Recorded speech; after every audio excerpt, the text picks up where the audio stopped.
Quest'anno praticamente per quasi 3 mesi abbiamo dovuto silenziare l'attività del Consiglio per le elezioni amministrative e per quelle politiche. La legge della par condicio non ha più senso e il Veneto si schiera con decisione per riformare le norme che dal febbraio del 2000 regolano gli accessi ai mezzi di informazione durante le campagne elettorali. Norme totalmente superate, ha detto il presidente del Consiglio regionale Roberto Ciambetti, da una realtà che in più di 2 decenni si è profondamente evoluta con l'avvento di Internet e dei social network. Organi di TV, organi di carta stampata devono agire, lavorare con freno a mano tirato per 3 mesi all'anno è assolutamente assurdo.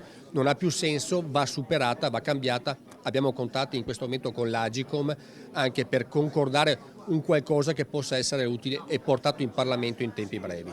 Le elezioni amministrative e politiche del 2022, oltre a far scattare per 2 volte la par condicio, hanno inevitabilmente rallentato anche i lavori del Consiglio regionale, senza tuttavia influenzare un'attività oramai tornata ai livelli pre-pandemia.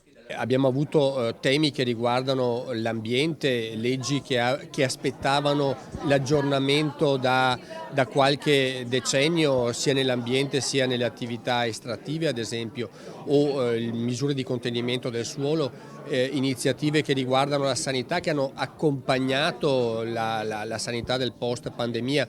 L'incontro di fine anno è stata anche occasione per inaugurare la nuovissima sala stampa del Consiglio regionale del Veneto, altamente tecnologica e intitolata ad Oriana Fallaci, con auguri di Natale finali accompagnati da un'esibizione dell'Orchestra dei Licei Musicali del Veneto.